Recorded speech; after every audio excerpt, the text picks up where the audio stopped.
Assalamu alaikum. 6 p.m. This is Radio Pakistan. The news read by Sumera Kamal. The headlines first. A meeting chaired by Prime Minister in Islamabad today discussed budgetary proposals for the next fiscal year. Advisor to Prime Minister on Commerce says the country's exports have increased by 7% while the trade gap is narrowing down. Special Assistant to Prime Minister on Information has called upon media to come up with positive suggestions to make Pakistan an advanced country. Central Ruwat-e-Hilal Committee will meet in Karachi this evening for a sighting of Shawwal moon. All Parties Hurriyat Conference Chairman says the best message of Ramadan and Eid al-Fitr is to struggle for liberating the territory from the occupation forces.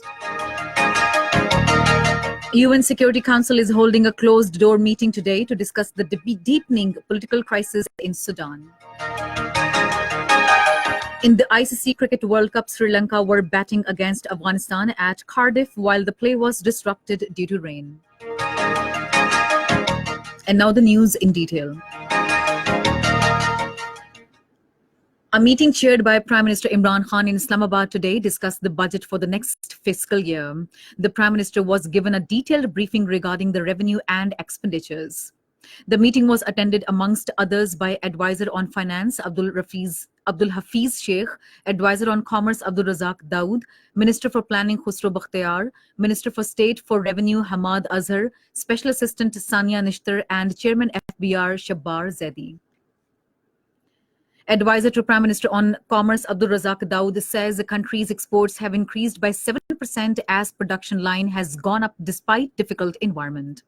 Talking to Chairman Faisalabad Industrial Estate Development and Management Company, Mia Kashif Ashfaq in Lahore today, he said the trade gap is narrowing down as exports are showing steadying trajectory while imports have reduced by $4 billion. Razak Dawood said overall current account deficit has also improved.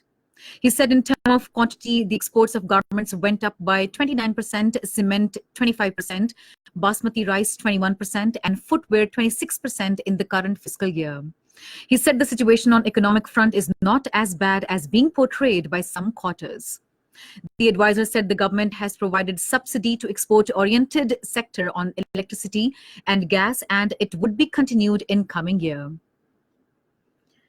Special Assistant to the Prime Minister on Information and Broadcasting, Dr. Firdaus Ashiq-Awan, has urged media to come forward for bringing about an improvement in the system. Addressing a ceremony at Lahore Press Club this afternoon, she said media should give positive suggestions to the government so as to make Pakistan an advanced country. The Special Assistant said progress and prosperity of journalist fraternity is the vision of Prime Minister Imran Khan. She said the government is providing all possible facilities to the journalists and all-out measures are afoot for their well-being and betterment. The Special Assistant said the government is paying ample attention to progress of the marginalized areas of the country. She said difference of opinion is necessary for the improvement of the performance. She said journalists will be given their share in the housing scheme. Firdaus Ashiq-Awan said a new advertising policy is being formulated. She said wage border award for journalists will be discussed after Eid. Meanwhile, in the tweet today, she said Prime Minister Imran Khan has given Eid gift to 820 families by ensuring release of the helpless prisoners who were languishing in jails despite completion of their sentence due to non-payment of fines. She said the release of such prisoners is in line with the Islamic injunctions and also indicates the government's care for the dispossessed segments of the society. The prisoners released from the central jail Lahore hailed both Prime Minister Imran Khan and Punjab Chief Minister Usman Buzdar for ensuring their release and enabling them to celebrate Eid al-Fitr with their families. In connection with Eid al-Fitr, Punjab and Khyber Pakhtunkhwa governments yesterday released 820 prisoners on the direction of Prime Minister Imran Khan. These prisoners had completed their sentence but were in jails due to non-payment of fine. Both the provincial governments paid 270 million in respect of their fine. The meeting of Central Ruwat-e-Hilal Committee will be held at Pakistan Meteorological Department in Karachi this evening to decide sighting of crescent of Shawwalul Mukarram. The meeting will be chaired by Chairman Central Ruwat-e-Hilal Committee Mufti Munibur Rahman. Eid al-Fitr is being observed in Saudi Arabia and other Gulf countries today with religious zeal and fervor. On this auspicious occasion, Saudi King Salman bin Abdul Aziz and Crown Prince Mohammed bin Salman sent cables of congratulations to leaders of Islamic countries around the world. Big Eid congregations were held at Masjid al-Haram in Makkah and Masjid al-Nabawi in Medina. On the occasion, special prayers were offered for the progress and prosperity of Muslim Ummah. This is Radio Pakistan. In occupied Kashmir, All Parties Hurriyat Conference Chairman Sayyid Ali Gilani has said the best message of Ramadan and Eid al-Fitr is to struggle for liberating the territory from the occupation forces. Sayyid Ali Gilani, in his message on the eve of Eid al-Fitr, asked people to remember in the prayer thousands of Kashmiri martyrs and scores of political leaders and workers languishing in Indian jails for demanding their inalienable right to self-determination. The Democratic Freedom Party DFP chairman Shabir Ahmad Shah, who is already in the custody of Enforcement Directorate, was arrested by National Investigation Agency today. A DFP spokesperson, while strongly reacting to the arresting of Shabir Shah, said that arresting political leader in fresh cases while he is already behind the bars proves that New Delhi and its institutions want to punish Shabir Shah for fearlessly advocating the right to self-determination cause. On the other hand, intense clashes erupted during cordon and search operation in Tarigam village of Kulgam district after groups of youth poured into streets and threw rocks on the forces. Thousands of people participated in the funeral prayers of the two martyred youth in their native villages in Kulgam district. The United Nations Security Council is holding a closed-door meeting today to discuss the crisis in Sudan. The meeting is being held on the request of Britain and Germany. Meanwhile, UN Secretary General Antonio Guterres also criticized Sudan's security personnel for using excessive force on protesters. German Chancellor Angela Merkel has described a future trade agreement between the European Union and United States as being of existential importance. Speaking at a ceremony in Berlin today, she vowed to keep trying to make progress despite the regrettable opposition from France. German Chancellor said she wants to pursue talks to achieve sensible solutions that would avoid a difficult phase for the world economy. In Australia, at least 5 people were shot dead by unknown gunmen in Darwin. According to the police, the gunmen entered a motel in an inner suburb of the city and opened fire on a number of rooms.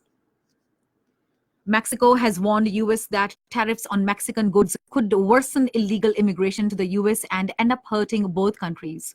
U.S. President Donald Trump plans to impose a 50% duty on all Mexican goods from next year. The tariff would then rise by 50% every month until it reached 25% in October if Mexico did not act to halt migrants coming across the southern border. In the ICC Cricket World Cup match between Afghanistan and Sri Lanka has been stopped due to rain at Cardiff. Earlier, Afghanistan won the toss and elected to field. Sri Lanka scored 182 for 8 in 33 overs before rain. And finally, the weather. Mainly hot and dry weather is expected in most parts of the country during the next 12 hours, while very hot in eastern Balochistan and Sindh. However, dust, thunderstorm, rain is expected at isolated places in Malakand, Hazara Mardan, Peshawar, Kohat, Rawalpindi divisions, Islamabad, Gilgit-Baltistan, and Kashmir. To end the news, here are the headlines once again. A meeting chaired by the Prime Minister in Islamabad today discussed budgetary proposals for the next fiscal year. Advisor to Prime Minister on Commerce says the country's exports have increased by 7% while the trade gap is narrowing down. Special Assistant to Prime Minister on Information has called upon media to come up with positive suggestions to make Pakistan an advanced country. Central Rubat-e-Hilal Committee will meet in Karachi this evening for the sighting of Shawwal moon. All Parties Hurriyat Conference Chairman says the best message of Ramadan and Eid al-Fitr is to struggle for liberating the territory from the occupation forces. UN Security Council is holding a closed-door meeting today to discuss the deepening political crisis in Sudan. In the ICC Cricket World Cup, Sri Lanka were batting against Afghanistan at Cardiff while the play was disrupted due to rain. And that is the end of the news. For more news and analyses, log on to our website, radio.gov.pk, and also watch live streaming of our bulletin on the link facebook.com/radio, Pakistan News Official.